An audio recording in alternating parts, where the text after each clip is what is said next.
5 years ago, in a village called Atsuka, chaos and flames engulfed everything. A plague swept through, wiping out every last resident. Only 3 people barely clung to life: a 13-year-old boy named Shino, his friend named Maji, his buddy Souk, and his dog. At that moment, a stranger appeared before Shino, offering him a choice: he die, or take this samurai sword and live, cursed for life.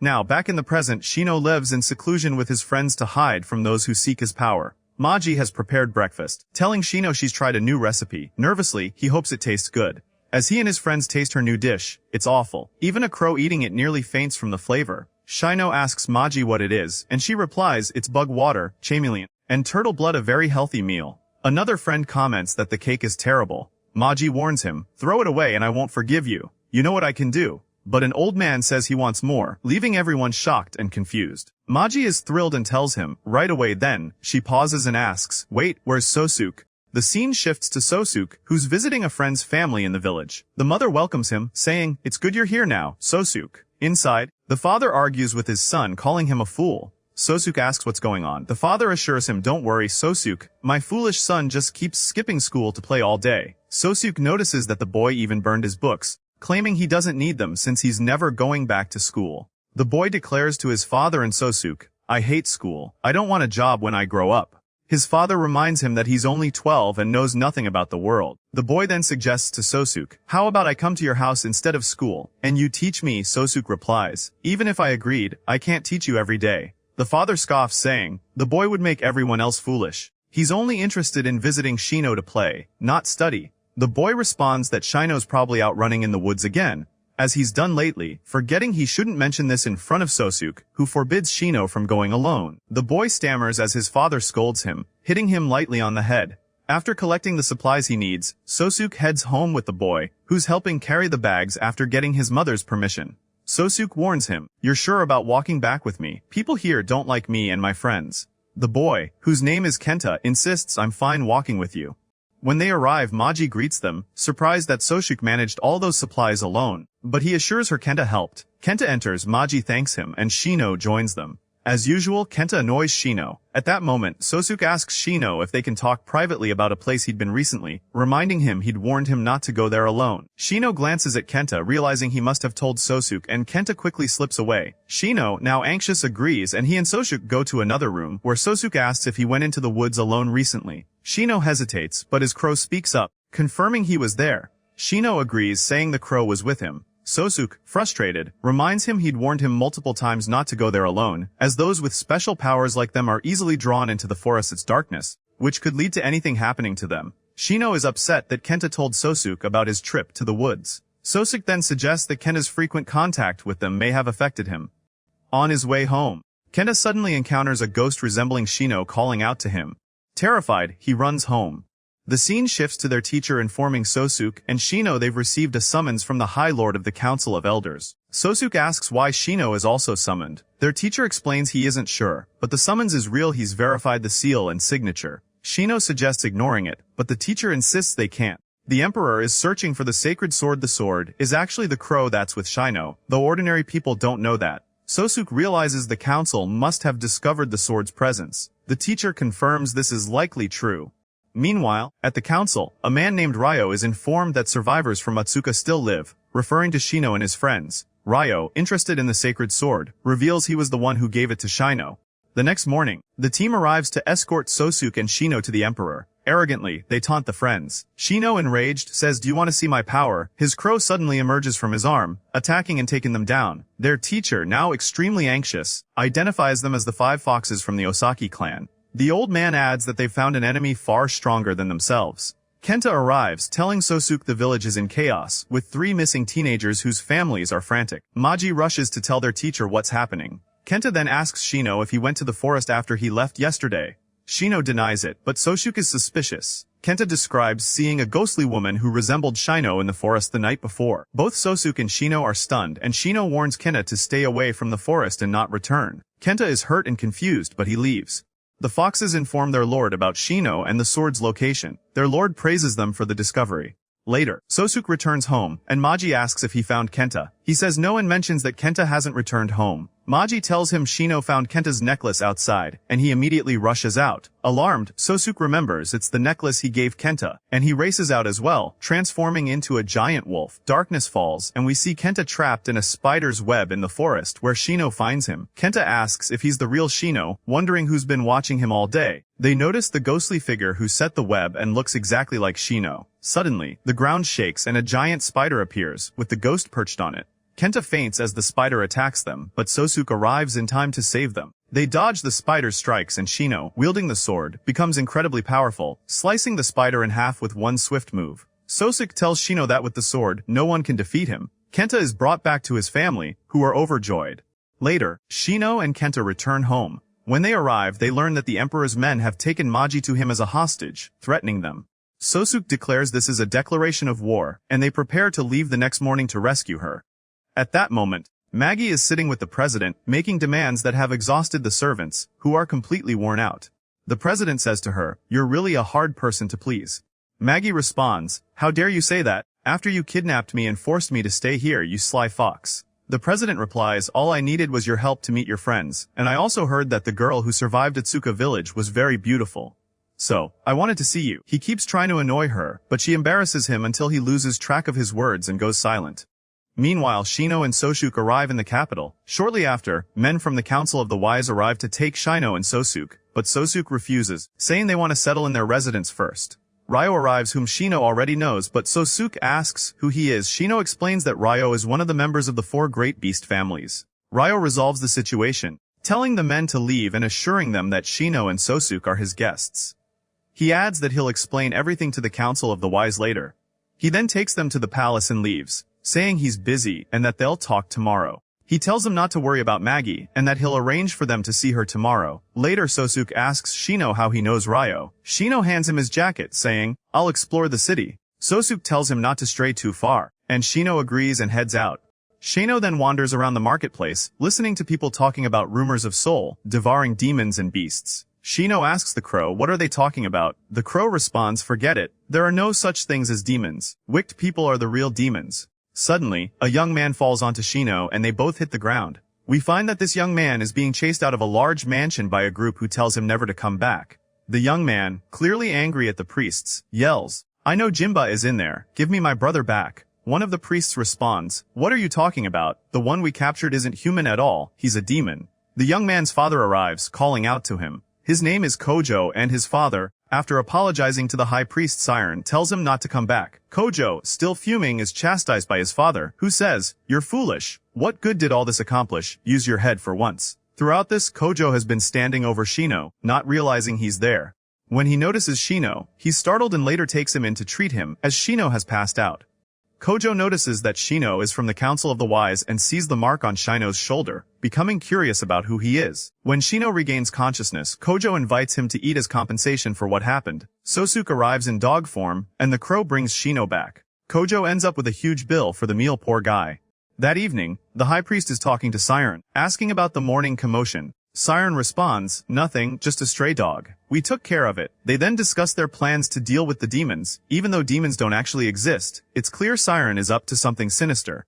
Meanwhile, we see Kojo's brother, Jimba, locked in a cell with the same mark on his face that Shino has on his arm. In the morning, Souk goes for a walk, and Ryo finds Shino with his huge dog. Shino tells Ryo, "It's been 5 years." Ryo comments, "It seems Souk has mostly forgotten the past, right?" Shino replies, "Yes, he barely remembers anything." Ryo then adds, "I never expected the sword contract would turn out this way. You're not aging at all." He mentions the sword's power, and how anyone who contracts with it has to pay a price. Ryo speculates that Shino's price is that he'll never grow up again. Shino laughs it off, saying, "What price? The crow and I are living just fine." He then pulls the giant crow from his arm. Shino asks Ryo directly, "So, what do you want? Are you trying to reclaim the sword?" Just then, Souk enters the room, cheerfully saying, "Good morning. What's got you two raising the dead so early?"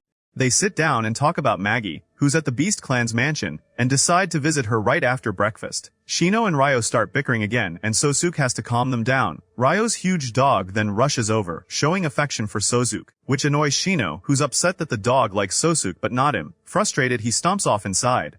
We then see Kojo and his father, saddened over Jinba's situation. His father tells Kojo, we just need to wait until the moon rises. Let's hope Jinba can hold on until then. The scene shifts to the mansion of the Osaki Beast clan. Maji is sitting with the president, who is irritating her to the point that she almost smashes a table on him. Just then, Shino and Souk arrive, and Maji rushes to the door, accidentally smacking Shino in the face with her shoe, exclaiming, took you long enough. They warmly greet each other. The president Osaki comes out and welcomes Shino, Souk, and Ryo, introducing himself. Shino, irritated, says, so you're the one who kidnapped Maji. The president denies it, claiming he only invited her to stay with him.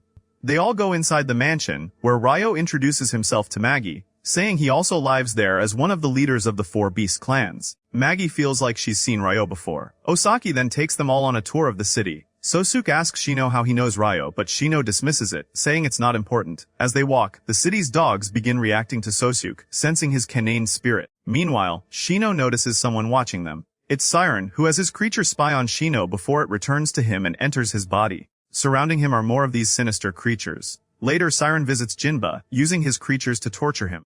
And we find that insects are sucking Jinba's blood from all over his body as the monk Siren tortures him cruelly. In the evening, Shino is sitting with Souk after taking a bath and says, I'll ask you again, Shino. How do you know Ryo? Shino replies, I won't tell you, and besides, it's none of your business. Noticing Souk might get upset, Shino adds, I met him 5 years ago, and I figured you and Maki might not remember him. He continues, saying that the person who saved them when their village was on fire was Ryo, and tells Souk what happened, adding, I told Ryo that day I would repay him someday, which is why I'm saying it's none of your concern, Souk. Souk then tells Shino, well, it's late now, let's rest and figure out his intentions in the morning. They go to sleep afterward. In the morning, Osaki is wandering around the city with Maki, Shino, and Souk. Shino notices Osaki's foxes watching him closely, worried about him, and comments, what's up with them? They seem overly protective. Meanwhile, Kojo is talking to the town guards and finds that his brother, Jinba, has been stopped from working, and he questions them about the unclear reasons they give, only to get thrown out again and land on Shino. It seems like fate is playing a trick on him.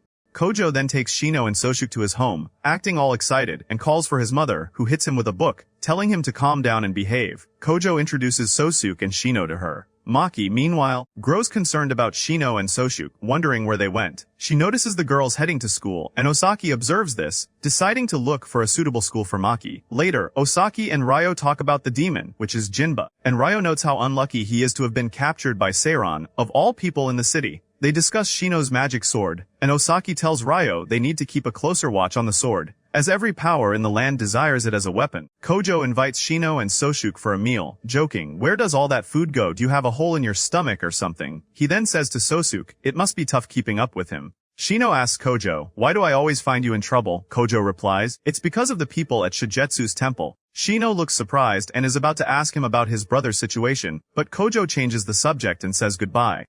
They go back to Ryo, where Souk says, so tell us, why exactly did you summon Shino here? Ryo brings out 2 beads and Shino exclaims, have you kept these with you all this time? I've been looking for them forever. Can I take them back? These beads are precious to us from when we were little. Ryo explains, there are still 6 more of these beads out there. Shino is stunned and asks, so you're saying there are others who also have beads like ours? Ryo says, these beads are part of Fushihime and her 8 followers. Shino looks surprised and says, what's that? Ryo explains, it's a legend passed down by the Satomi clan. He goes on to explain that long ago, there was a woman named Tama who came from the main island and used her beauty and cunning to deceive people and destroy them, ultimately earning favor from the court. During that period, the island was engulfed in darkness, chaos, and famine, with people killing each other for food. In this situation, a princess appeared with 8 young men, but Shino grows bored and interrupts, get to the point. Ryo says, weren't you the one who asked me to tell the story? Shino apologizes and asks him to continue. Ryo explains that there were 8 important beads, and Shino's mission is to find the remaining 6 and their owners. Shino, frustrated, says, are you crazy? There are millions of people in this world. How are we supposed to find them? The solution would be to write about it in the newspapers if you really want to find them. Souk agrees to take on the mission and starts his search. Ryo asks Shino, have you noticed any changes in Souk since the incident? Shino replies, no, and even if he has changed, Souk will always be Souk. Elsewhere, Kojo's father is pleading with Siren to release Jinba, who is the fiancé of his daughter, Kojo's sister, making Jinba practically family. He begs Siren, but it's in vain as Siren tells him, he's no longer your son, he's a demon now, and dismisses him. Siren then returns to Jinba to continue torturing him. Due to the intense torment, Jinba's condition starts to change, and a powerful energy emerges from him as he transforms and escapes. Jinba, now a beast, escapes and heads for the city's main tower, drawing public attention. It turns out this was all part of Siren's plan from the beginning, to transform Jinba, who is now searching for souls to consume. At this time, Shino is with Souk in the market, and Souk tells him that they'll handle everything together from now on. But Shino senses Jinba, now a demonic beast, approaching, and he says to Souk, "There is something coming our way, and it feels evil." Shino begins luring the monster out of the city to avoid endangering people. The monster pursues Shino as Souk transforms into a dog and runs to help him. Kojo realizes that the demon chasing Shino is actually Jinba. Shino successfully leads Jinba out of the city but senses something unusual about this beast. Thinking it seems human in origin, he stops, draws the crow sword from his arm, and prepares to confront Jinba, the beast. Jinba attacks Shino, struggling to resist his fierce inner power, as he recalls his fiancée and family. Siren and his sinister sect arrive, and Siren taunts Shino, "Yes, you're the magic sword, aren't you? The only soul with the courage to face the beast." Siren then launches arrows at Shino, injuring Souk and Jinba, and all three fall into the river. Unfortunately, the night gets very late, and Maji is extremely worried and frustrated that they didn't inform her. He tells her, "Don't worry. If you want, I can send the foxes to look for them for you." She replies, No, I'm not worried at all." Then he asks, "How about we go check out the school tomorrow?" She's surprised, and he explains, "It seems Shino and Souk will be here for a while longer. So you'll want to start school. What do you say about visiting your new school?" Meanwhile, Kojo still doesn't know what happened to Jinba, Shino, and Souk, and he continues to search for them in the city. The little monster suddenly grows larger in the water, saving the crow Shino and Souk from drowning. Shino worries about Souk, but Souk reassures him that it's just a surface wound, not deep. Shino then sends the crow to quickly inform Ryo of what happened. Jinba is still with them, hanging on Shino's monster's tail. Shino has no idea who he is or why he's there. Souk suggests, "I think this might be the demon." Elsewhere, the villain Siren and his cult are still searching for Shino and Jinba. Siren orders them not to let them escape and to bring him the magical sword immediately. Shino and Souk return home. Shino is worried about Souk, not only because of his injury, but because he has always been alone since he was young with no parents. Later, Souk wakes up and says, "Why are you sitting here? You'll catch a cold." Shino is happy that Souk is feeling better and hugs him. At that moment, Ryo's giant dog and the crow enter the room. Kojo enters the room, calling them for breakfast, but is shocked to find a giant dog taking up most of the room and screams. They go down to eat, and Shino is delighted about the meal. Kojo is stunned to learn that Souk is actually the dog. Then Shino asks about Jinba, and Kojo replies that he's still asleep, but assures Shino that he'll have Jinba apologize if he caused any trouble. Jinba enters, surprised to see a talking crow and two large dogs, one of whom is Souk. He's stunned, asking, "Am I still dreaming?" Kojo assures him, No, you're not dreaming," and Shino notices the mark on Jinba's face. Kojo asks Jinba if he remembers anything from yesterday. Jinba replies, "You mean what happened with those stupid priests?" They talk a bit about spiritual power and transformations. They start eating, and Kojo recounts recent kidnappings and detentions that have occurred in the north over the past 3 months.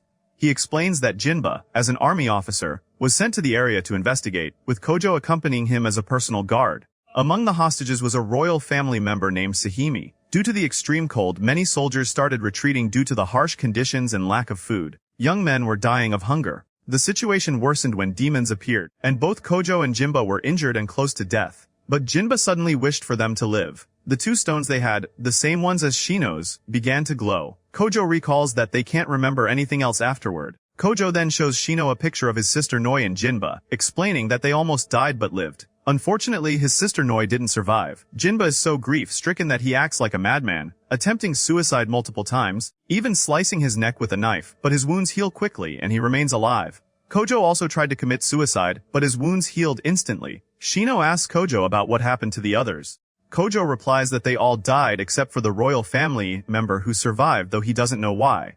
Rumor has it that Ryo was the one who saved her with his dog, so Shino asks why he wasn't sent in the first place if it was that easy for him. Kojo explains that he didn't interfere as part of the government council, but the royal family pleaded with him, and he eventually agreed. Kojo then asks, "So what's your story? Why is that awful Siren looking for you, like Jinba?" Meanwhile, Siren reports everything to the head priest, mentioning the magical sword but not telling the full truth. The head priest dismisses the rumors as nonsense, saying the sword only exists in legends. Siren apologizes and starts to leave, but the head priest stops him and asks if he truly doesn't know where the sword is.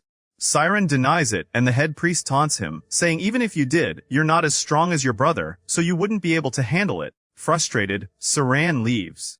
At Ryo's palace, Ryo and Osaki are relieved that Shino and Souk are safe. Osaki asks Ryo what's so special about Souk that made Ryo's dog choose him. Ryo shrugs, saying he doesn't know, and invites Osaki to ask the dog directly. The foxes joke with Osaki, saying they could ask on his behalf, and discover that the dog saw something familiar to Ryo and Souk. Back with Kojo and Jinba, Kojo explains that he knows Shino and Souk's story and that they, too, are victims from a village destroyed by monsters and plague. A surveillance insect from Siren's side watches them at home. The scene then shifts to Maji as she leaves school. Osaki comes to take her home, but on the way, insects from Siren striking Maji on the face and taking a blood sample. Osaki quickly commands his spirit fox to eliminate the insects, and it swiftly does. Furious, Siren vows to teach Osaki a lesson. Siren is seen later, discussing with his followers the preparations for capturing the demon and Shino and Souk. They tell him they're awaiting orders from the head priest. Siren declares that they don't need to wait, as he has locked up the head priest. Back with Shino and friends, Jinba has grown fond of Shino's monster, the orb, and names it Migo, surprising everyone. Shino tells him, "You two seem to be close, we'll leave it with you." Kojo insists, "No way. You're not leaving that thing here. You're taking it with you when you leave." At that moment, Siren's insect army and cult members surround Kojo's house, prepared for battle. Shino senses them and steps outside to find the house encircled. A fierce battle ensues and Shino and the others fight back. Siren taunts Jinba with mention of Noi, enraging Jinba and Kojo, who transform into beasts and defeat their enemies in one powerful strike, even severing Siren's arm, forcing him to retreat. As Siren tries to escape, Osaki appears, blocking his path, saying, "You think you can get away?" Osaki summons his 5 foxes, terrifying Siren's followers who abandon him. Siren confronts Osaki, asking, "What are you doing here, you scoundrel?" Osaki says calmly, "Forget that. Worry about your arm. If you don't treat it, you'll die." Siren responds, "Don't bother. My insects will heal it quickly." Osaki remarks confident, "Aren't you too bad? They're not coming back this time," revealing that he knows Siren is actually his half-brother. Osaki lets his foxes finish off Siren. Shino and Souk finish off the remaining insects, and Shino tries to dose the flames with his magical sword, causing rain to extinguish the fire. Kojo and Jinba return to their senses and human form, and Shino checks on them to ensure they're safe. The next day, Shino is wandering around the palace and finds a strange corridor. He feels the presence of the serpent spirit and becomes scared and anxious. At that moment, Ryo appears behind him, placing a hand on Shino's back and saying, "What are you doing here?" Shino jumps in shock, shouts, and falls to the ground, saying, "Why did you sneak up on me like that?" Ryo replies, "What you're doing is wrong. You shouldn't roam in a place without knowing its owner. This part of the palace belongs to someone else, and even Osaki and I are not allowed here." He extends a hand to help Shino up. Shino is confused, but he gets up and walks with Ryo. Then, Ryo talks to Shino about the fire at Kujo's house on the mountain. Shino says, "What's that got to do with me?" "That wasn't my fault, you fool." Osaki laughs because Shino called Ryo a fool, as no one in the realm would dare to speak to Ryo like that. Then Osaki apologizes to Ryo for laughing and tells him that Shino had nothing to do with any of this, and was dragged into it against his will.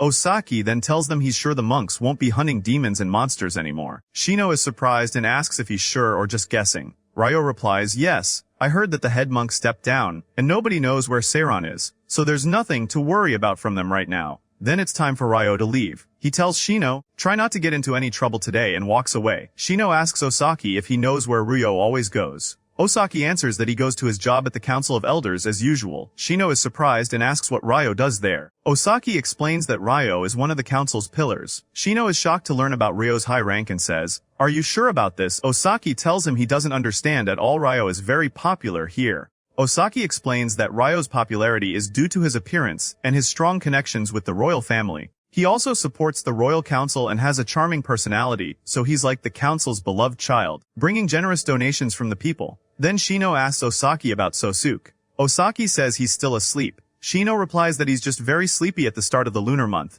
Osaki comments that even the crow is quiet today, and Shino tells him it's because the crow is always calm on the first day of the lunar month, while Souk feels drowsy. As time passes, Souk wakes up and finds Shino next to him, reading a book. Feeling reassured, Souk goes back to sleep. At this moment, Shino recalls Ryo's words about any changes in Souk over time and gets a bit anxious, thinking that even if there were changes, Souk would still be the same to him. Later, Shino gets very hungry and heads to the kitchen to find food since Osaki and the foxes aren't around. Suddenly, he bumps into a girl and falls to the ground. He's taken aback by her beauty and apologizes to her. At that moment, the crow appears on Shino's arm, and when the girl sees it she screams, strikes Shino and runs away. Shino later sits with Osaki and recounts what happened while he's eating. Osaki says, "It seems you met Enie." Shino asks, "Who's Enie?" Osaki explains, "She's a member of one of the 4 great animal families chosen by the Great Serpent." Osaki tells Shino, "You're very lucky. The great serpent didn't harm you. He's merciless and would have killed you if anything had happened to Enie." Maji tells Shino that he surprised the girl by appearing out of nowhere in her room and probably scared her.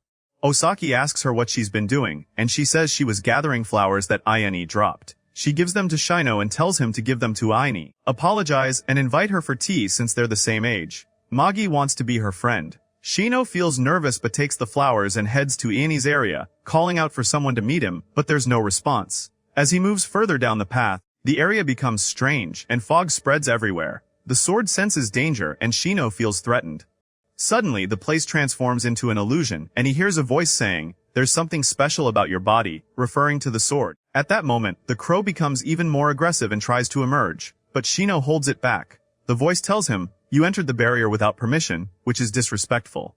Suddenly, someone attacks Shino, injuring him, and he falls to the ground. The attacker is revealed to be Inie's guardian, the Great Serpent in human form. She says to Shino, "Didn't Osaki tell you this area is forbidden?" Shino replies, "Yes, but I came to bring flowers for Enie." The serpent is about to finish him off when Souk arrives quickly, apologizing on Shino's behalf. He introduces both of them to her. To forgive Shino, the serpent demands that Souk offer one of his arms as a sacrifice. Souk takes the sword and is ready to cut his arm, but Shino tries to stop him.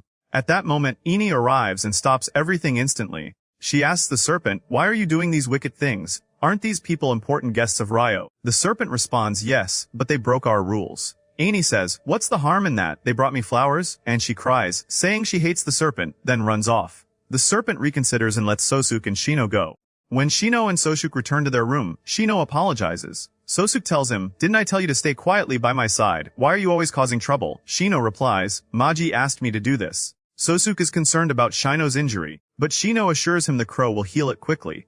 At that moment, Enie appears and apologizes for what happened, noticing Shino's injury. She's brought him medicine. She's shocked when she enters and sees Shino petting Souk's head, gets embarrassed, and runs back to her room. Shino calls after her and convinces her to return. Enie thanks him for the beautiful flowers. Shino says, "Don't thank me, thank Maji." Enie asks, "Who's that?" Shino explains that Maji is his childhood friend and wants to be Enie's friend too. Enie is surprised and says, "But I'm strange, my hair is silver, and my eyes are also an unusual color. She might find me repulsive." Shino reassures her, "Repulsive? There's no such thing."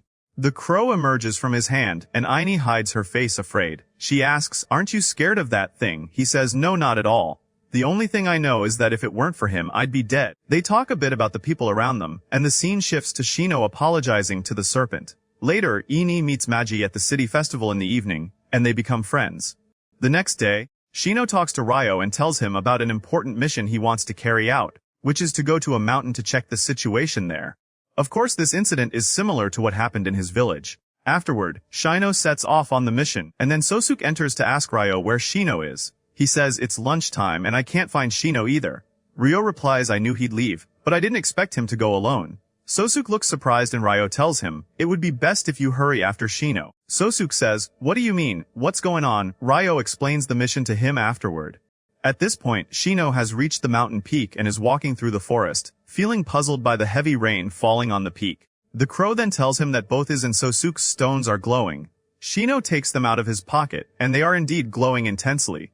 Shino wonders why they are glowing so brightly, but at that moment, he slips and falls off a cliff, sliding down to the ground. Meanwhile, another person is asleep leaning against a wall and dreams of someone attacking him with a sword. He wakes up startled. A woman comes out of the house and asks him, "Did you dream of that man again? Are you okay?" He responds, "Yes." She goes back inside, and he thinks to himself, "The man in my dream took everything from me." At that time, Souk is boarding the train to catch up with Shino. Just then, at the station, Kojo calls out to him, and Souk asks, "What are you doing here?" Kojo replies, "I came to greet some guests." He then says, "Are you looking for Shino?" Souk asks, "Did you see him?" Kojo replies, "Yes, he took the train heading west a little while ago." Kojo adds, "I guess he'd go off on his own without permission. Do you know where he went now?" Souk replies, "Yes, I'm going after him right away." Just then, Jimba shows up and says, "You're planning to catch up to him, right?" Souk replies, "Yes," and they decide to join Souk. Jimba says, "The train won't come for another 2 hours, and it's forbidden to go to such a dangerous place alone." Souk says, "Fine, they say there's a monkey spirit there." Kojo says, "Another monster problem."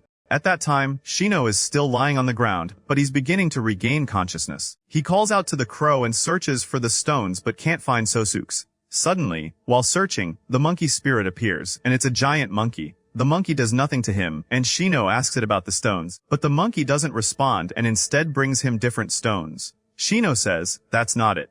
Then he says, "I'm sorry, there's no way you can find something that's small with your huge body," and tells the monkey he'll search alone, thanking it. Next, we see a wise woman being asked by someone about the disease, asking if it will infect the entire village. She says, "Don't worry, it's not contagious, but you can't drink water or beverages randomly." The person responds, "Alright," although we're heading into the festival, and we return to Shino, who is still searching for the stones. He asks the monkey, "Tell me, have any people come to explore this mountain recently, or was there a woman with the villagers?" Shino wants to describe the woman to the monkey but can't, even though he's seen her in his dreams many times. The monkey appears clueless about the matter, and Shino thinks to himself, "I'm an idiot. I came here without gathering any evidence and even lost Souk's stone." At that moment, Souk appears in front of Shino and scolds him for acting on his own. Kojo and Jinba arrive saying, "It's good you're safe alone." Shino says, "I'm not alone, I'm with the monkey," but then realizes the monkey isn't there, so he stops and says nothing. Shino apologizes to Souk for losing his stone. Souk says, "Don't worry, it's fine. The important thing is we get back safely." Shino says, "No. The stone is a part of you, and you must take care of it." Souk lifts Shino and says, "Don't worry about it," then puts him down, and they leave. They return to the village, and Kojo says, "Let's find a place to stay for the night." At that moment, when Kojo and the others encounter the village residents, the villagers become frightened and immediately lock them in a cell. The friends are confused and wonder what's going on. It's revealed they were arrested for going to the mountain. Then a doctor arrives and tells them, "You went to the mountain, how reckless." She introduces herself as Seiki and says she's the village doctor. She tells them they might have been exposed to a dangerous disease, so they won't be released until everything is checked. She says she needs to take blood samples from them first, and then she'll instruct them on what to do. Seiki's supervisor arrives who knows Jinba and salutes him.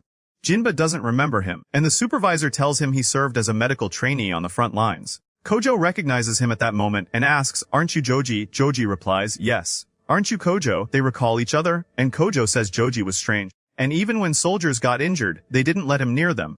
Seiki tells Joji to take their samples. The scene then shifts to the strange man approaching the detention room where the friends are and watching as Joji takes their samples. The man is shocked when he sees Souk and says, "I finally found him. This is the one who took everything from me 2 years ago. This is the man who killed me before." The next morning, the man and his female group perform their show, with people watching from everywhere. In the morning, Seiki returns and tells the group that they found nothing in their blood samples, so they'll release them.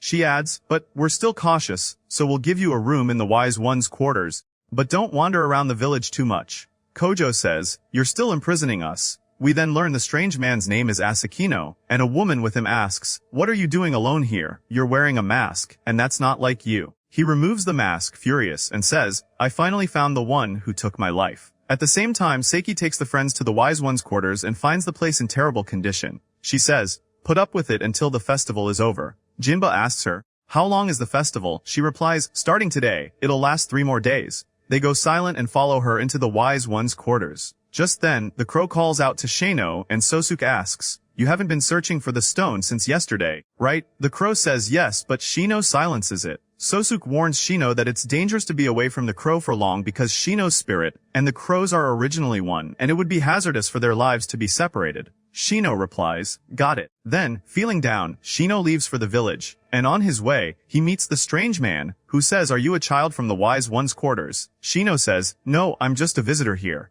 The man responds, "You're one of those who entered the mountain, right?" Shino says, "Since you know, it's best if you stay away from us." The man says, "I'm also an outsider, so I have nothing to do with that." He asks, "So, you'll stay here for a while, right?" Shino replies, "Yes, until the festival ends. We'll be at the Wise One's quarters." The man says, Alright. Just then, Kojo calls out to Shino saying, "Wait for me." The man bids him farewell and leaves. Later, Souk talks with Seiki about what they were doing on the mountain, but he avoids giving her any information. Meanwhile, Kojo and Jinba prepare a delicious lunch. Seiki is surprised they managed to make such amazing food. Just then, the strange man enters and raises a sword at Souk in the Wise One's quarters.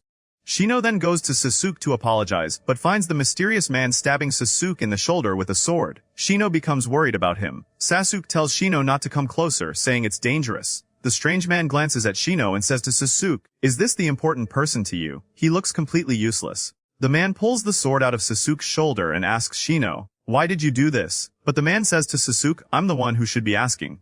Why did you kill my family? Souk looks confused and says, what are you even talking about? The man replies, this was 2 years ago. Souk, bewildered, responds, are you out of your mind? What are you talking about? The man says, you're pretending not to understand. But you've killed many people. The man gets angry and attacks Souk with the sword, seemingly about to kill him. At that moment, Shino summons a crow from his arm, which turns into a sword, stopping the man. Shino asks, what kind of strange misunderstanding is this? The man replies, misunderstanding? No way, I can never forget the voice and face of that man. The man charges at Souk again, but Shino blocks him. The fight continues between Shino and the man. Shino notices the man is strong. The man strikes Shino, causing him to fall and drop his sword. Then, the man approaches Souk and says, show your true form. Souk transforms into a dog. The man gets furious, saying, you're mocking me, aren't you? But then the woman with the man steps in, saying, stop immediately. Your conclusions are wrong. You're always this rash. At that moment, the woman recognizes the incredible sword and becomes curious about Shino's identity. She tells them, if this man has offended you, I apologize on his behalf, and I'm willing to listen to your demands. We learn that her name is Coco. Shino says, alright, I want you to look for something. She asks, what is it? He tells her Souk's stone. He adds, the mountain where you'll search isn't a safe place for humans. But you can handle it, right? Coco smiles and says, as you wish. Souk and Shino then return to their friends. Kojo says to Souk, you're unlucky to be hurt right at the start. Souk asks, so you were just watching? Kojo replies, yes, but don't say I was just watching and not helping because you and Shino are the type who don't die easily.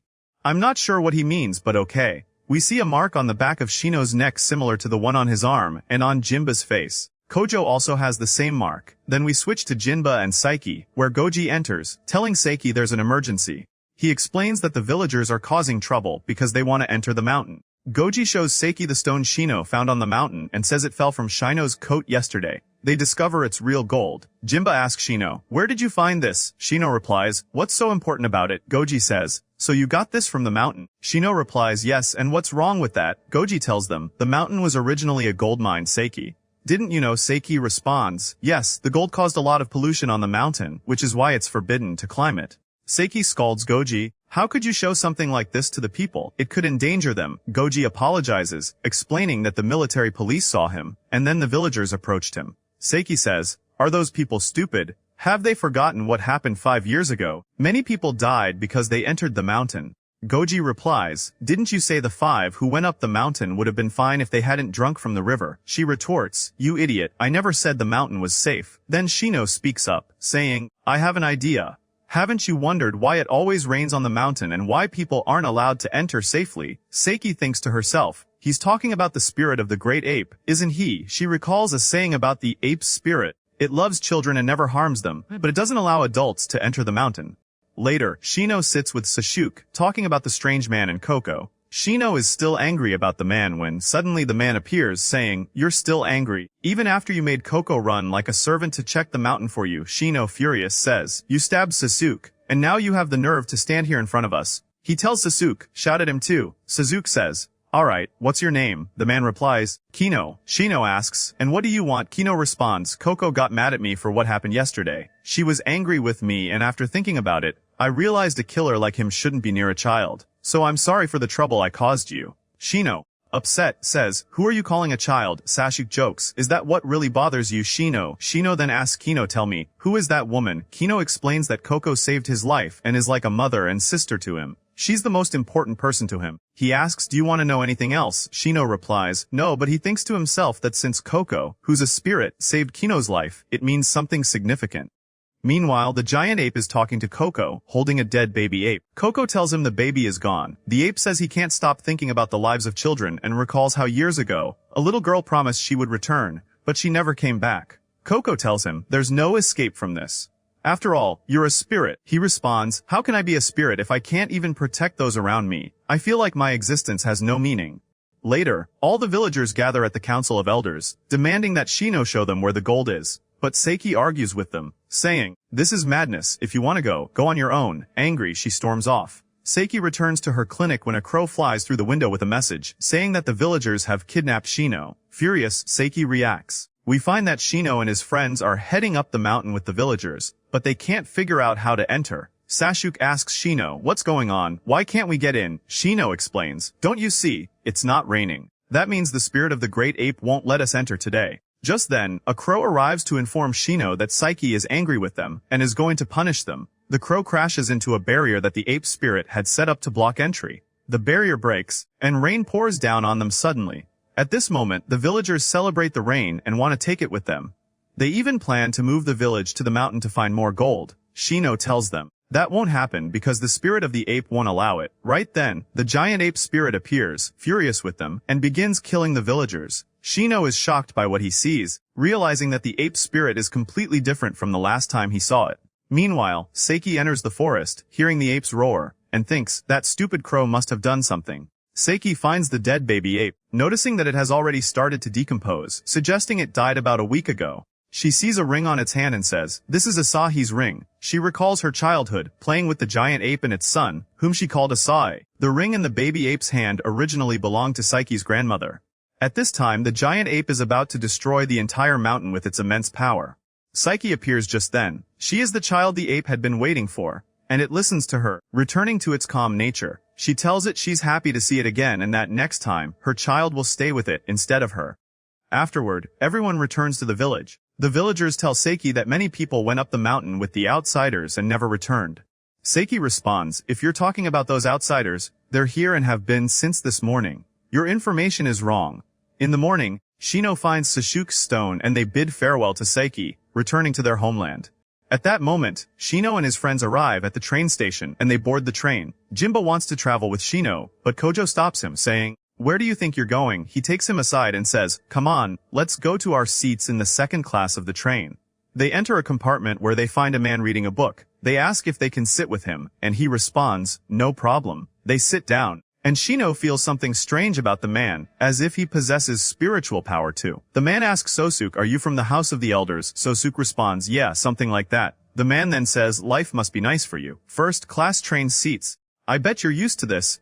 Souk replies, "Not really, but I'm traveling with someone this time, and it's a long journey to the capital." At that moment, Shino tells Souk it's raining hard outside. Souk looks surprised and asks, "Since when?" The man with them mentions, the conductor announced a storm is approaching the capital. Shino and Souk are both puzzled. Shino says, "How did that happen? The sun was just out a moment ago." Souk decides to go to the dining car to get food for Shino, leaving him alone with the man. The man says to Shino, "Your older brother really worries about you." Shino doesn't respond, but instead he says, "I smell snow." The man confused asks, "What did you say?" Shino continues, "Maybe the rain will somehow turn into snow." The man, now nervous, says, "But that's impossible, right? It's not snow season." Shino replies, "It's unfortunate that it's not, but wouldn't it be wonderful to see snow in the middle of summer?" And indeed, at that moment, snow starts falling from the sky, and everyone on the train is shocked. A drunk man barges into the compartment and asks, "Is there an empty seat?" "The conductor lied to me." He yells at Shino, demanding he gets up. The man with them intervenes, saying, "The conductor wasn't lying. These are first-class seats, and people like you aren't allowed here." The drunk man gets angry and starts yelling, so Shino punches him, kicking him out of the compartment. Souk finds the man lying on the ground, ignores him, and enters the compartment, carrying a water balloon monster. The balloon monster expands and grows massive, pinning the drunk man. The man in the compartment is stunned by the balloon monster's size. Souk tells Shino, "I got you some milk tea. Want some?" Shino says yes, and they notice the snow has turned back into rain. The man with them remains in shock, letting out a small scream. Meanwhile, Maji is worried about Shino and Souk as she stands by the window. Osaki calls out to her, but she gets angry and hits him on the head with a lamp. He reassures her that they'll be back soon and in good health. We return to Shino in the train, resting his head on Souk's lap. The man in the compartment with them is deep in thought, wondering who they are, feeling anxious and scared. Then, a priest enters the train, saying he senses the presence of spirits. He follows the scent until he finds Shino, Souk, and the man in the compartment. The priest exclaims, "I've finally found them, 3 spirits in one place, disguised as humans." At that moment, a spirit of the snow woman emerges from the man. The priest says, "You've finally revealed yourself." The spirit attacks the priest, freezing him into ice. Shino recognizes the spirit, calling her by name Yuki, right? The spirit also recognizes him and happily greets him. Shino says, "You're really Yuki. I'm happy I get to see you again." The man who harbored the spirit is baffled, asking, "How do you know her? How are you able to touch her?" He continues, "Do you two know each other?" Shino responds, "Yeah, one day I was caught in a snowstorm, and Yuki saved me. Ever since then, I play with her every winter." Shino then asks Yuki, "Where have you been all this time? I kept asking about you. But the forest guardian spirits always told me they hadn't seen you in a while. What were you doing?" Yuki smiles and says she's been with the man for the past few years. The man interrupts, saying, I can explain it more quickly. He asks them to help convince Yuki to leave him alone and let him live his life in peace. Shino explains that Yuki stays with him because she wants to protect him, adding, if she leaves you, you'll die. She must have saved your life when you were on the verge of death in the snow, right? That's why you should accept it.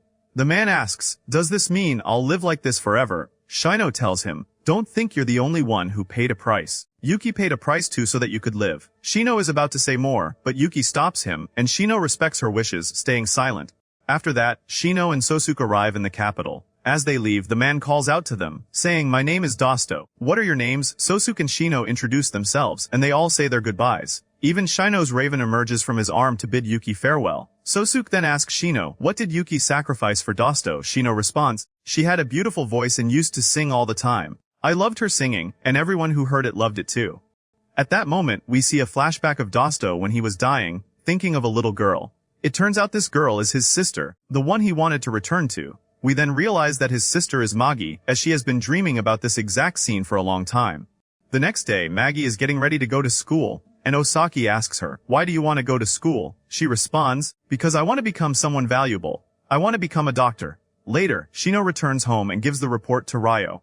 Ryo asks, did you find anything you were looking for? Shino says, no, I didn't find anything. But Ryo's dog senses that Shino is lying, so it grabs him by the neck. Shino then corrects himself, saying, at first, I didn't find anything, but then, at the last minute, I found something. Though there were many things I didn't understand. Ryo tells the dog to release Shino. Meanwhile, Souk is preparing delicious cakes and says to Enie and the foxes, who are all impressed by the cakes, would you like to try them? They reply, no, that would be too greedy. Souk then adds, there's one with blueberry, walnut, and also cheese. They quickly change their minds and say, yes please, we'd like to try them. They all eat and enjoy the cakes very much. Maji then walks in and says, you made what I requested right away. She thanks Souk, telling him that the girls at school will love the cakes. She's about to leave when Souk says, aren't you gonna see Shino and say goodbye before you leave? She replies, no, unfortunately, I'll be late if I do, but I have a request for Shino. Some books I ordered will arrive this afternoon. Could you have him bring them to me at the school? Souk agrees, but then says, how, isn't the school restricted to men? She replies he can sneak in if he pretends to be my little sister. Souk informs Shino of Maji's request. Shino asks, so she wants me to take them to her dorm. Souk says, yes, but remember, once she's there, you won't be able to see her for a while. She'll need permission to leave after that. Shino decides to quickly deliver the books before anyone catches him. He heads to the school with Souk, who is in his dog form. Souk tells him, I'll wait for you here. Just make sure you don't get into trouble. Shino is amazed by the size of the school and thinks to himself, wow, this is the first time I've seen a school this big. Meanwhile, Maji is feeling bored in her room. Another girl enters. It's her roommate, Suzu. They start talking, getting to know each other, and Suzu is hungry. Maji offers her some cake, and Suzu is delighted. At that moment, a crow taps on Maji's window, scaring Suzu. Maji exclaims, what are you doing here now? The crow responds, I've brought you something forbidden books for learning how to kill. She gets mad and hits him with the window, then asks, where's Shino? The crow tells her, he's in the back garden. Maji says she's going to meet him and leaves the crow stuck in the window. When Maji reaches Shino, he says, what are you wearing? She replies, you came late, that's why I'm dressed like this. He hands her the books, saying, here's what you asked for. She responds, do you know what time it is? He explains, I was late because of Ryo's long lecture. She asks about Souk, and Shino tells her, he's outside, because this place is off limits to men, so he didn't want to come in. She then asks, what are you doing in a place like this? At this time, Shino doesn't know how to respond. She says, alright, next time I call for you, come immediately. Shino asks, so you're gonna call me again? She snaps, do you have a problem with that? He quickly says, no, not at all. She tells him, alright then, take care of yourself, and don't cause any more trouble for Ryo. Shino, feeling a bit hurt, replies, I don't cause trouble for anyone. He leaves feeling upset. As Shino runs to get back home, the weather suddenly changes, and he starts screaming. The next morning, Shino seems dazed and Kojo says, wake up and eat your food already. Souk apologizes to Kojo, saying sorry for bothering you. Kojo replies, bother me. I was worried when I saw a dog carrying a boy on its back. Kojo asks Souk, what happened to Shino? Souk says, I don't know. He was supposed to meet Maji at the girls' dorm, but when I got there, I found him asleep on the ground. Souk tried to get details from Shino, but he couldn't understand anything Shino was saying. Kojo jokes, looks like he saw the ghost of a girl or something. Shino, shocked, says, I saw the ghost of a doll. Kino and Coco show up and ask, a ghost doll? What are you talking about? Kojo says. How can it be a ghost if it's a doll? Aren't ghosts people who have died? They all laugh at Shino and say, you're afraid of ghosts but not monsters. Shino replies, that's because ghosts are already dead. Kojo says, you're just like the girls afraid of bugs and ghosts. Kojo hands Shino a piece of paper and says, draw this ghost for us. Shino draws a picture and Jinba arrives, asking, why are you all gathered here? He looks at Shino's drawing of a teddy bear and says, do you want a teddy bear? Shino, Kino, and Kojo burst into laughter. Shino walks out, feeling upset, and Coco follows him, asking, are you still angry? Shino says, no, I'm fine. She tells him, I believe you, don't worry. At Maggie's school, she is also amazed by how big the school is. She's upset that she's not in the same class as Suzu and says she wants to visit the library. At that moment, a girl calls out to her, aren't you the transfer student who arrived yesterday? Maggie asks, are you Riri? The monitor. Riri responds, oh, so you know me, sorry for the late welcome. Riri then says, Maggie, why did you leave the dorm so late last night? You're breaking the rules. Maggie apologizes, saying her little sister visited her. Riri says, alright, I'll forgive you since it's your first day, but be careful. There's a guard here that no one has ever seen, and he's very strict. When Maggie returns to her room, she asks Suzu about the guard. Suzu responds, do you mean that soft bell sound? I've heard it before when I snuck out for snacks. I got caught and scolded by the supervisor, but I've never seen the guard. Those who have seen him don't talk about it. Maggie finds this exciting and says, that's so thrilling. Suzu replies, you're so brave. Meanwhile, Kino wants to search for the doll ghost and asks Shino to come with him, but Shino doesn't want to. Kino insists and Souk also agrees, so they decide to investigate the situation. That evening, they go to the school and explore the area. Shino is scared and just wants to leave, but Kino grabs him by the neck, and they enter the school's hallway. Suddenly, they hear the sound of a bell and a beautiful singing voice. The atmosphere around them changes, and the doll ghost appears. Kino asks the bear, are you a rabbit or a bear? The bear responds, you're mistaken. I'm a rabbit bear. Shino, terrified, says it talks too. The ghost moves in a strange way approaching them. Kino starts to worry and punches Shino. The doll ghost says according to the rules, no pets are allowed in the school. Now you'll be punished for your crimes. The bear shoots lightning in front of their feet. Kino runs off, leaving them behind. Shino chases after him, shouting, you coward, you're the reason we're in this mess. Take responsibility. They escape from the school with the bear ghost chasing them with lightning. Meanwhile, Souk hasn't moved and calmly tells the bear, we're sorry for disturbing you. We were just worried about our sister in the school, and we're relieved to know you're protecting them. Thank you. The bear ghost softens, becoming friendly again, and the beautiful singing resumes. The next morning, Suzu and Maggie are walking down the stairs and Suzu says, your childhood friends are really interesting. Maggie replies, you mean Souk and Shino, right? She then wonders when she had told Suzu about Souk and Shino. They laugh together, and suddenly, Suzu runs off, saying, I forgot something in the room. I'll be right back. At that moment, Riri and her group approach Maggie and greet her. Riri asks, what do you think about having lunch with me today? Maggie thanks her for the offer but says, I promised my roommate I'd eat with her today. Maybe I can bring her along. Riri looks confused and asks, what roommate? Aren't you alone in the room? Maggie, puzzled, says, wait a minute, I'll be right back. I forgot something in the room. She rushes to the room, looking for Suzu, but doesn't find her. Instead, she finds the doll ghost lying on the bed like an ordinary doll. The scene shifts to Shino, who is at the wise men's headquarters with Souk and Ryo, busy with their tasks. A beautiful woman sits down with Shino, and after some time she gets up. Shino hands her his pendant and says, I hope you stay safe. Meanwhile, Kino is walking through the city and suddenly spots the man who once took his life. He rushes towards him, but the man vanishes before his eyes. Kino bumps into Jinba at that moment, who asks him, are you okay? Kino remains silent, offering no reply. Later that evening, the beautiful woman holds Shino's pendant and muses. When he speaks, he sounds so mature and his eyes are quite lovely. She smiles and adds, this boy is entirely different from the younger siblings. We learn the woman's name is Kohaku. At the same time, Kino returns home, and Coco asks him, you're still in your going out clothes, why haven't you changed? He talks to her about the man who took his life 2 years ago, scarred his face, and left him with a mark. That's how Kino knows this person isn't Souk, but he still needs to find him. Kojo is with Souk and tells him, Shino's having dinner with Jinba inside. Suddenly, Shino runs after the crow who has taken his piece of meat. As Shino is running, he crashes into Kino, who mistakes him for the man he's searching for and draws his sword to strike. He almost hits Shino but stops abruptly when he recognizes him. Shino says, what are you doing here? It's dangerous to be wandering around at this hour. Kino replies, you're the fool here, not me.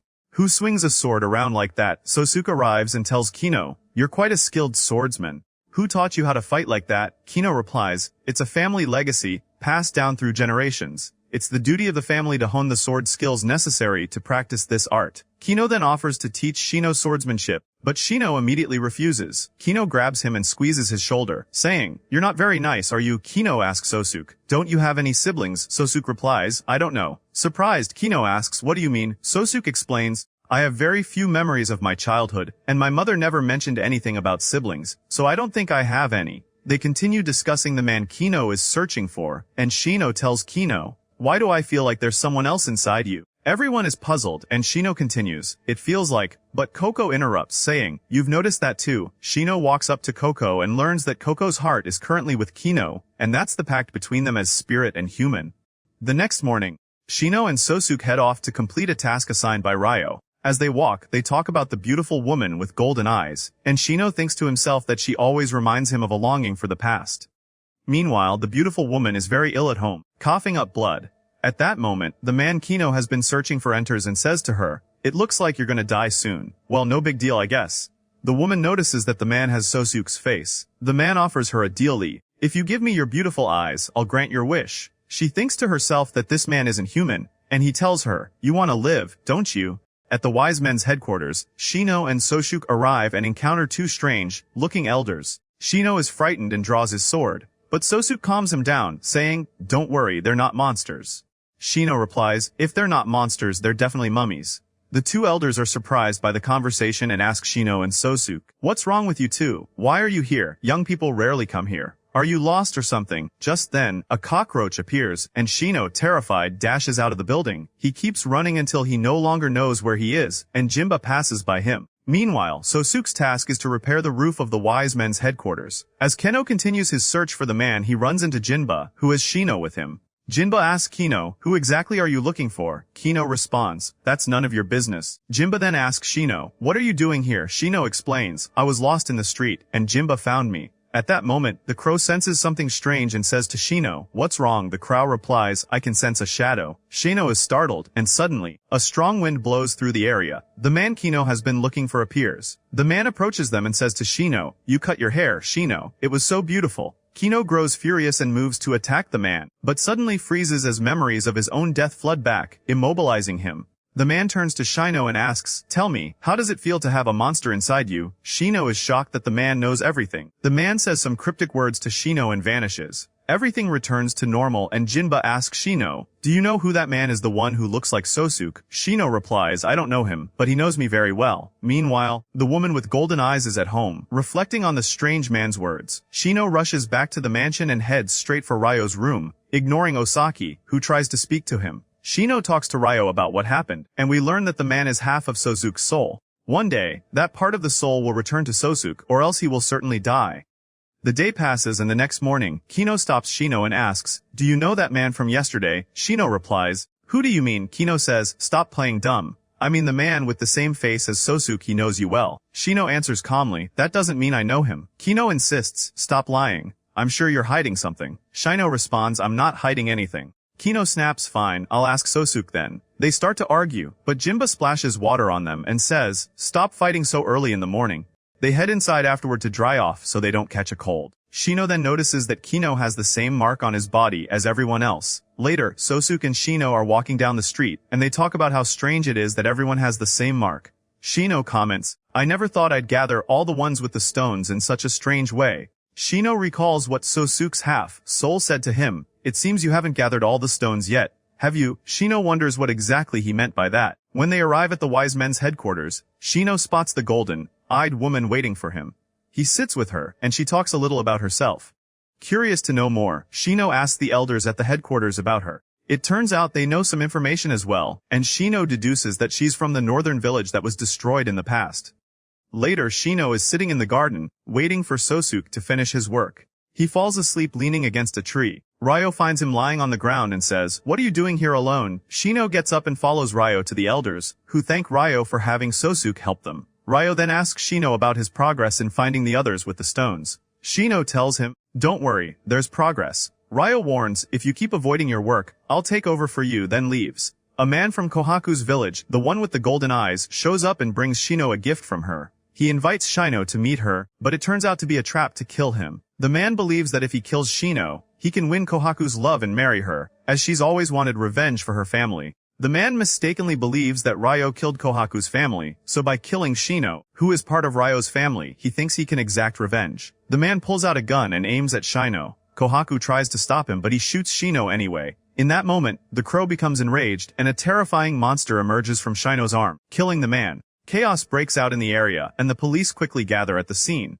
Jinba arrives and finds Shino lying on the ground with Kohaku holding him, blood everywhere. Kohaku thinks Shino is dead and is deeply saddened, but Jinba takes him and notices that the wound is healing rapidly. Jinba tries to confuse her, asking, "Are you sure the bullet hit his neck?" She replies, "Yes, I'm sure, there's so much blood here," and explains what happened. At the same time, the giant dog informs Ryo of what occurred. Jinba takes Shino, telling Kohaku to stay away from him, and rides off with him on his horse. Meanwhile, Ryo is deeply worried about Shino and rushes over with his dog. He stops Jinba on the road, and all the friends gather, anxious about Shino. Everyone is worried and fearful that Shino might die, but suddenly, Shino wakes up and says, "I'm really hungry," easing their concerns. They quickly bring him food. Shino explains what happened and Ryo asks, "So, what happened to the man afterward?" Shino replies, "The crow ate him." Souk sternly tells Shino, "Don't ever get close to someone reckless again, do you understand?" Shino assures him, "Don't worry, I'm fine." The man was weak anyway. He was only acting out of some strange misunderstanding. Kohaku was really scared too, and I tried to frighten him a little, but it was just bad luck for him. At that moment, Souk becomes furious and slaps Shino across the face, shouting at him for being reckless, which nearly cost him his life. Shino, confused, says, "What did I do? I can't really die." Souk snaps back, "I can't believe someone who died 5 years ago is saying that," and walks away. Jinba follows him and asks, "Are you sure you're leaving Shino alone right now? You know he never apologizes for his mistakes." Shino spends the rest of the night fuming at Souk. Ryo tries to calm him down, saying, "Don't leave the house tonight. Rest." The great dog has set up a barrier around the house because of this new situation. Shino asks, "What situation? What's changed?" Ryo replies, "You haven't noticed, have you?" Shino then becomes aware of the crow's power surging inside him. Meanwhile, Souk is at the wise men's headquarters, where he finds Kohaku sitting anxiously, worried about Shino. He reassures her that Shino is fine, and she finally relaxes. The next morning, Shino is taking a bath, reflecting on the power and changes happening within him. He falls asleep in the tub from exhaustion, and when Ryo enters the room later, he finds Shino asleep. Suddenly, Shino starts to feel unwell and Ryo grows concerned. At that moment, the crow's energy bursts from Shino's body, and his form changes drastically. He reverts to his natural age of 18. The crow's power is in full frenzy, and the crow speaks through Shino's body, telling Ryo, "Feed me humans." Outside, the great dog howls furiously in the street. Ryo sits with Shino, who has calmed down and is resting with his head in Ryo's lap. Shino had consumed some of Ryo's blood to settle his powers. Ryo says to the great dog, "I know you're upset, but it's my duty too." The next morning, Osaki and the foxes head to the inn where Ryo and Shino are staying, and they're surprised to find that the great dog has set up a barrier around the inn. They go inside and Osaki says, "Ryo, where are you? I brought the things you asked for." Osaki approaches the bed and sees Ryo talking, but his neck and clothes are a mess, covered in blood. They initially think Ryo has someone with him, mistaking Shino's long hair for someone else, not realizing it's actually Shino. Ryo then explains everything that happened. The scene shifts to a flashback of Kohaku at age 8, sitting in a carriage surrounded by snow. Her family had sold her to the owner of the shop where she now works. Ever since, she hasn't felt hunger or thirst. Kohaku wakes up one morning to find herself covered in blood. She had drunk her coworker's blood during the night. Meanwhile, Jinba and Kujo are with Souk, talking about Shino. Souk tells them, "I'm leaving Shino in your care for a while," before walking away. Back with Ryo, we see the foxes treating his wounds, which Shino caused after Ryo explained the situation to them. The foxes comment that they never expected Ryo could get injured like this, but Osaki tells them, no one can do anything to Ryo because he wouldn't allow it except for Shino. Osaki is surprised at Shino's true form, now an 18-year-old. Osaki asks Ryo, "Does this mean Shino's curse has been lifted?" Ryo replies, "It's not that simple. A lot happened yesterday, so this is likely temporary." At that moment, Jinba and Kyuju enter the room and find Osaki and the foxes there. They've come to visit Shino and brought food as well. They ask about Shino's condition. Ryo tells them that Shino is completely asleep and asks Jinba, "Do you know anything about what happened to him?" Jinba replies, "I looked into Kohaku's background, the girl who was with Shino yesterday." Jinba then explains to Ryo all the information he gathered and says, "Since you're Shino's guardian, the man couldn't do anything to you directly, so he decided to hurt Shino to get revenge on you." Jinba also tells Ryo that Kohaku disappeared from the estate after the incident where her coworker was killed. And Ryo responds, "So Kohaku killed her coworker herself." At this moment, Kohaku is heading to the wise men's headquarters to see Souk. Meanwhile, Kuju is worried about Shino and decides to check on him. He hears Shino calling his name, and when he looks inside he's shocked. He grabs Jimba and rushes out of the room, asking what happened to Shino. Osaki says, I knew anyone who sees Shino now would be shocked. Shino calls out to Kuju again, saying, I'm hungry, bring me the food box. Kuju remains very nervous, unsure of what to do or how to process what's happening. Later, Ryo is walking to the temple, and Shino tells him, I want to go with you. I won't cause any trouble, I'll just go see Souk so he can see how I look as an adult. Ryo agrees on the condition that Shino takes care of himself and stays out of trouble, which makes Shino very happy. Later, Kohaku is talking to Souk about herself. She says that her only hope was to return safely to her family and her younger siblings, but when she met Shino, she just wanted to create some good memories with him. Unfortunately, she ended up turning into a monster instead. At that moment, Shino and Ryo arrive. Shino speaks kindly to her, reassuring her that he'll grant her request because he understands her feelings and knows what she truly wants. He asks for her forgiveness and tells her she's as beautiful as an angel. Then, he draws his legendary sword, shows it to her, and ends her suffering by killing her. Shino feels sorrowful afterward and sits by the tree. Souk finds him and says, there's no point in feeling guilty. She's not angry at you, on the contrary. She's probably very happy because you freed her. Souk then says, come on, let's go meet Maji so she can see how you look now. He goes to prepare tea to bring along. When he returns to Shino, he finds him asleep under the tree, having reverted to a child once again, just like before. In the evening, the elders of the wise men gather with Ryo at the headquarters, and the meeting concludes with a decision to summon Shino before them. They already know everything about Shino's true nature. At that moment, everyone is gathered inside the wise men's headquarters, and Shino is about to meet the priests as the foxes had requested. As he enters, a strange woman appears, and she's incredibly powerful. She mistakes Shino for an intruder and attacks him, saying, there's a strange creature inside you. I'm gonna cut off your arm so I can study it freely. She attacks Shino again, but he quickly defends himself. The woman is shocked that Shino was able to block her attack, and the fight continues. But then, the woman uses magic on Shino, binding him and preventing him from moving. She says, who are you? If you don't answer, you'll suffer. Trust me. But Shino, being stubborn as usual, uses his power to free himself and attacks her again. She's stunned that he can do all of this, and Shino escapes, running to the large hall inside the headquarters of the wise men. However, Ryo catches him and says, you look like you're having fun here, don't you? Shino, scared that Ryo might hit him, replies, you're lucky you managed to escape from the guardian angel in one piece. Shino responds, in one piece, that crazy woman nearly killed me. What angel are you even talking about? At that moment, Ryo tells him to be quiet. The guardian angel arrives and calls out to Ryo, asking, did you see a kid around here? Ryo replies, hello Lilith. No, I didn't see anyone. She's confused and says, really? Then why do I smell the scent of a non-human here? Ryo's great hound appears and says, you mean this, but I think you already know him. At that moment, Lilith's older brother arrives, a man who exudes both wisdom and cunning, and he takes her away.